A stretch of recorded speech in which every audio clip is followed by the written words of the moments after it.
Good evening, everyone. The January 2024 Brookhaven Borough Council meeting will now be called to order. Please join us in rising for the Pledge of Allegiance. I pledge allegiance to the flag of the United States of America and to the republic for which it stands, one nation, under God, indivisible, with liberty and justice for all. Please remain standing, everyone. Madam Mayor. Good evening. The deceased residents for the month of December 2023. William McDonald Jr. Dorothy Hess, our former Mayor Mike Hess's mother. Kathy Sponga. Thank you. Thank you, Mayor. Mr. Wilbur, would you give us a roll call?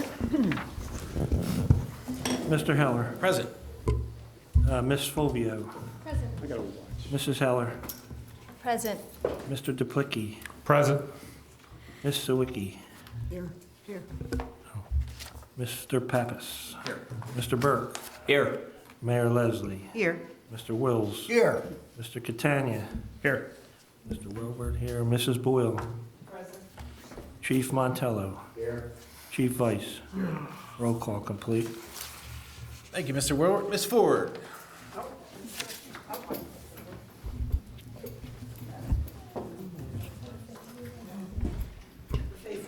Yes. You get home and watch Monday Night Football. All right, I'll be quick, I promise. Happy New Year, everyone. Happy New Year. All right.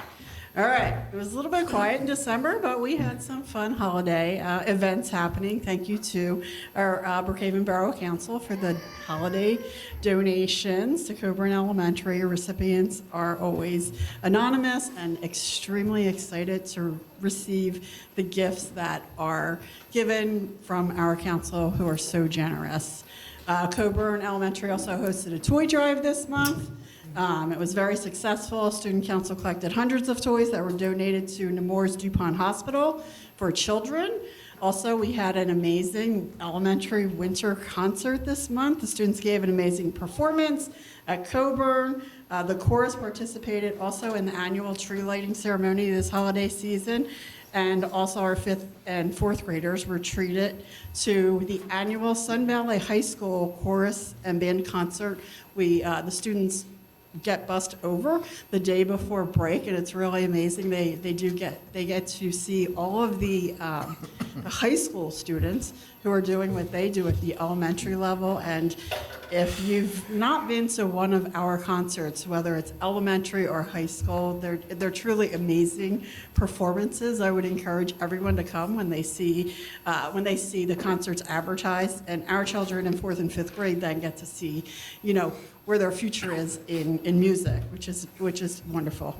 The students also, we also participated in Hour of Code this month, which takes place on the 4th and the 5th. We also participated in National STEM Day. Coburn has a very strong STEM team. Last year, our students our STEM students participated in the Delaware County Intermediate STEM competition, and they won for overall STEM presentation. The previous year, the team was best for blueprint design and took 3rd place overall.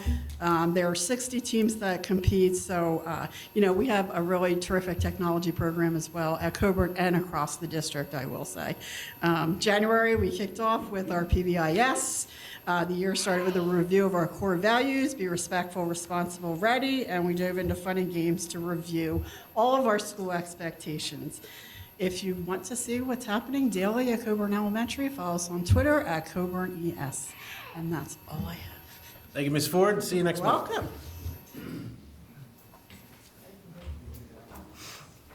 Mrs. Rifford, step on up and deliver the 2023 Brookhaven Borough Holiday Parade Awards. And Mr. Donaway, I'm sorry, Vaughn. Do we know you? Should say you're the young guy. Good evening. I'm Linda Riffert, co-chair of the Brookhaven Holiday Parade Committee.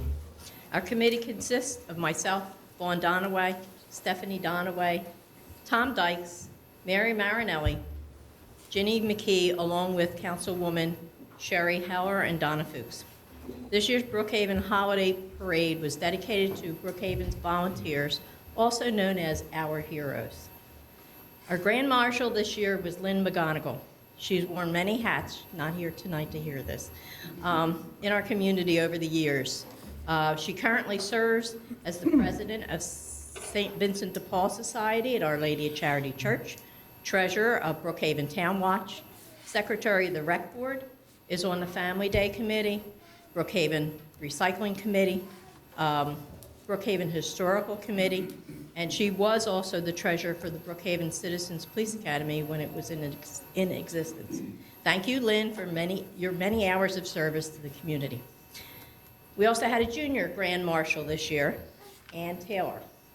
Ann was born in Brookhaven and is a third-generation Brookhaven resident who's lived here all her life. Ann turned 101 years old last year. Many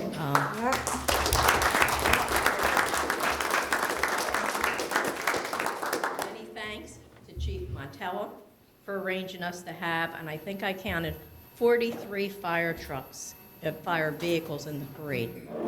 They were from Aston, Brookhaven, Chester, Chester Heights, Chester Township, Concordville, Edgemont, Garden City, Leiden, Lower Chi, Marcus Hook, Trainer, Middletown, Morton, Rutledge, Nether Providence, Norwood, Parkside, Prospect Park, South Media, Upland, and Upper Chi.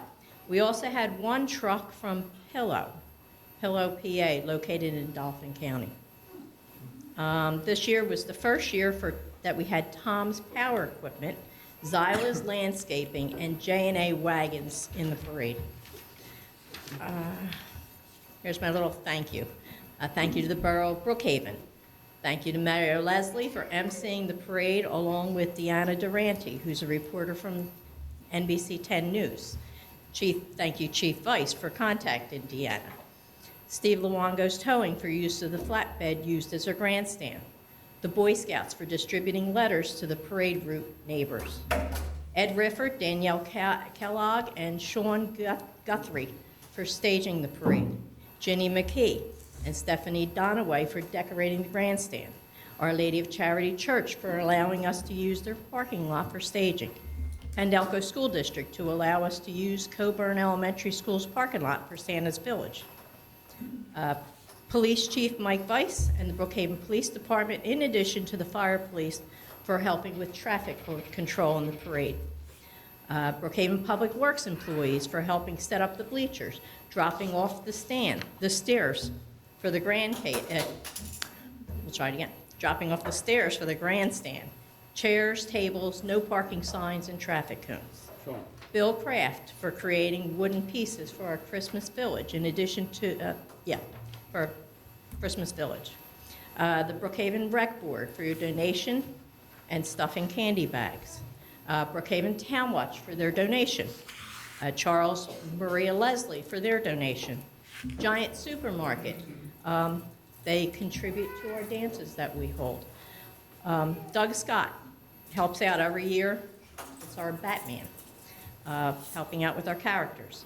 And everyone that helped out wearing costumes and giving out candy. And the Brookhaven Fire Department bringing us Santa Claus. It takes a lot of people volunteering their time to allow this parade to happen. Thanks once again for everybody's help, and I'm hoping I didn't leave anybody out. I was trying to make this as quick as possible. We'd like to thank our judges, Karen and Stan Dauber this year, and Mimi McGovern. Now to announce the winners of the parade. Okay. This year, since it was difficult for our judges to pick one winner for dance performance group, there are two winners. Okay. So for dance performance group, I'd like to bring up Parkside Performing Arts.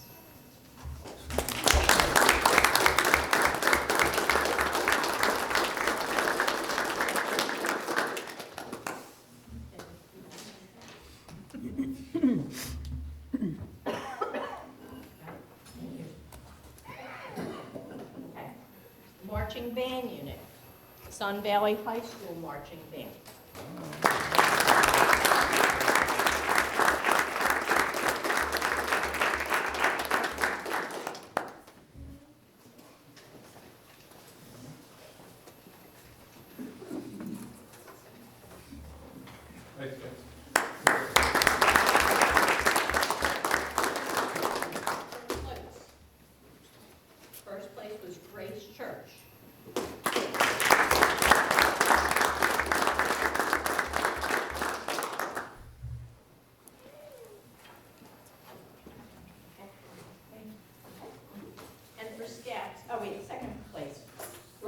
girls softball.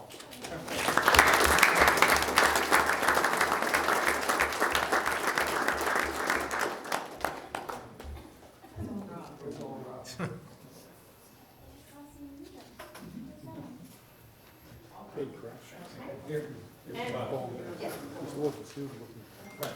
for scouts, we have Scouts, we have Girl Scout Troop 513.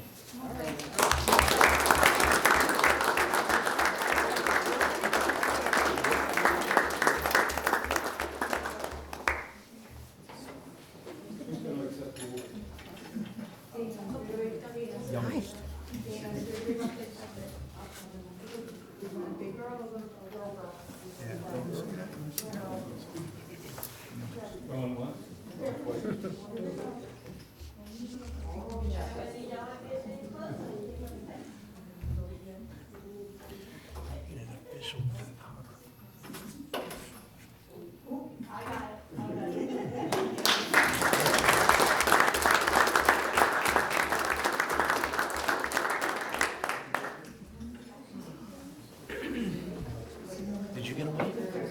You get away. I didn't get it. It was scary to the kids. Thanks. And that will conclude our awards presentation. Thank you.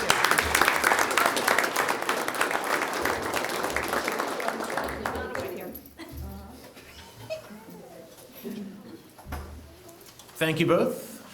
Thank you, everyone. That opens the first public discussion session. If there's anyone that would like to speak for public discussion, kindly approach the podium and state your name and street for the record. My name's Tom Dykes. And I know what this is about. Are you sure? I sure do. 5 West Brookhaven Road. I'm actually introducing Kurt Meyer, who's going to talk to you quickly about the program that the rec board wants to try and start. Good evening, everybody. I'm Kurt. Thank you very much for the introduction, Tom. Could you kindly pull the mic up to you? They're very finicky. Apologies. And notate your address for, Just your street's fine. yeah. I live on Ridge Boulevard. So I have petitioned the rec board, and they have been nice enough to give me approval to talk here. But we would like to begin a Dungeons and Dragons group for the community. So Dungeons and Dragons, for those who aren't aware of what it is, it's a cooperative role-playing tabletop game where a group of somewhere between 4 to 7 people sit around a table. One person acts as the dungeon master, and they are sort of the computer in a video game. They decide what happens. So the 4 to 6 players will sit there and they'll try to overcome obstacles that the dungeon master gives at them, whether it's, a dragon is coming to destroy a town, or you need to negotiate with someone for release of hostages or something along those lines. So this is a great STEM activity. The players and the dungeon master, I've volunteered to be the DM for our first group. We don't know what turnout is going to be like, but we're hoping to start with at least a group of 4 to 6 teenagers. If we've got tons and tons of turnout, it's very easy to expand that to multiple groups. But this is a good STEM activity because all of us are sitting around rolling dice and doing math. You sit there the whole time, you're just adding numbers. It's a great way to sort of reinforce some of those harder math skills. And the age group is teenager range, but as collaborative storytellers, we get to decide what the story is. We'll have a skeleton of a campaign that has, these are your objectives, but ultimately the meat of the campaign is filled by the people telling the story, me as dungeon master and the players. So there isn't a concern of like too much violence. We can tone that down. There's no reason to have too much violence or anything. And it would start with what is commonly referred to as a session 0, where everyone gets together, you discuss what your expectations are for the campaign. These are the topics that aren't going to come up during the campaign. We figure out who everyone's characters are, what their motivations are, and then we would meet, we were thinking every other week, probably starting in March, we were thinking the 10th. And you go and you play the game every other week or however often you meet. Not technology aided, no apps or anything, just old school like the 80s, huh? Likely, I will have my laptop with me. Okay. For note taking and to Google Rules declarations. Okay. But all pen and paper. Played the way it used to be played. Yes. Yes. The 80s kids know it, or Stranger Things fans may know what it Minus being in a nerd's basement. is. Minus being in no doubt with wood paneling. Yes, of course. How, But yes, how long are each of the sessions? sessions can be any length you would like. I've found that the optimal time for a session is of somewhere between 3 and 4 hours. Fantastic. What were the days and times, or they're not March- quite? The game plan was to start March 10th, every We're other thinking week. to start March 10th. The exact time I haven't thought of yet. Okay. It's an oops on my part. All right. But yeah, we didn't. When you get it, let the rec board know, and Absolutely. we'll post it on social media. Okay. And best wishes with It's a it. Sunday. So it would be, yeah, it would be a Sunday, and it would be held here, utilizing the facility. I would imagine the community room. Yes. Yeah. Yeah, we don't need much space, just a somewhat large table. Like that table right there is probably too large even for our. Yeah, purposes. community room would suffice, I would imagine. Yeah, probably. Thank you. Good luck with it. Any other questions? Thank you all for your time. Thank you. Have a good night. Is there anyone else who would like to speak for public discussion? If so, please approach the podium, state your name and street for the record. Going once, going twice. The first public discussion session is closed. Harry, would you open the door, please? It has to remain open during meetings. And don't break the camera this time. I didn't do it. Chief Ice. Good evening, Chief. I think I just made that roll up, actually. I always thought it had to be open. Chief speaking, quiet. All right, so I wanted to start off tonight just by congratulating Mrs. Heller and the new members of council. Congratulations, thank you. I look forward to working for all of you. A very successful year moving forward in 2024. For the month of December 2023, the Brookhaven Borough Police Department initiated or were assigned a total of 903 CAT assignments through Delcom. So it was a little bit busier month than I had thought it would be. We had around 800 and some calls last month. So for whatever reason, we were up a little bit in December. Some of the noteworthy incidents, we did have one robbery, but I will caveat by saying that was a retail theft where an employee was assaulted, therefore making it a robbery. There was an arrest made in that incident.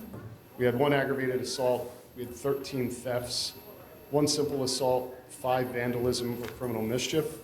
We had 6 fraud, 2 weapons offenses. We had 24 DUIs for the month. 18 of them were controlled substances and 6 were alcohol related. We had 2 public drunkenness, 1 disorderly conduct, 23 narcotics investigations, 6 animal complaints, 5 solicitor complaints, 28 suspicious conditions, 4 harassment, 14 disturbances or domestic disputes, 6 civil complaints, 81 medical assists, 36 assist other agencies, 11 alarms, 28 vehicle crashes, and 29 hazardous conditions or assist motorist calls.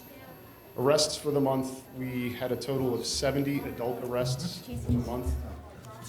We had 4 juvenile arrests for the month. And as far as citations issued, there were 181. Parking violations, there were 38 issued. And warnings for the month, there were 266 issued. Administratively, on December 1st and 2nd, our police department joined many other law enforcement agencies across the state participating in Operation Nighthawk. This detail is run each year by the Pennsylvania State Police, and they encourage all municipalities to join. The enforcement detail was dedicated to the memory of Trooper Mack and Trooper Siska. Both troopers were tragically killed in the line of duty by an impaired driver. This was a training and enforcement detail that numerous officers in our department participated in. The mission of Operation Nighthawk was to save lives and deter impaired driving while honoring the service of Troopers Mack and Siska. This was a highly successful detail, and we received a lot of praise from the state police about our officers specifically. Over the course of the 2 nights, we conducted in our borough over 80 traffic stops, and we had arrested 12 individuals in our borough for DUI.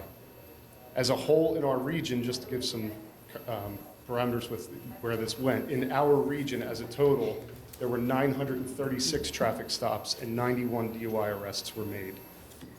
As I've said before, we will continue to do our best to get the message out there not to drive impaired. There are way too many other options out there, or even a simple one. If you're going to be driving, don't drink. Moving along, I've completed the first year accreditation proofs for our department, and even though we just received our accreditation in 2023, we are still required to show proofs of all standards for all of 2023. So I finally got that done, and yes, Mayor, I did actually get it done. It came down to the wire, but I got it done. Our Officer of the Month this month is one of our newest officers, which is Officer Brandon Pasley. Officer Pasley is proving to be a quick learner. He takes constructive criticism well and shows that he is a team player. In just his first few shifts on his own, he made the robbery arrest that I spoke about at the beginning of my report. He had 4 DUI arrests, a harassment arrest, and a public drunkenness arrest, in addition to all the other responsibilities that he must take care of. And I will say, although he was a police officer with other departments prior to joining our team, he still had to learn our policies and procedures, and he has learned them and picked them up and is excelling with our department. He's proving to be a valuable asset, and for these reasons, he has been selected as our Officer of the Month. So I congratulate Officer Pasley. Community, I would just like to again thank all those that thought of our officers during the holidays. They received many cards, food, treats, you name it, they received it. And I can tell you that we are all very grateful for your generosity. One other point of note is that I've received several complaints on several different residential streets in the borough regarding speeding and stop sign violations.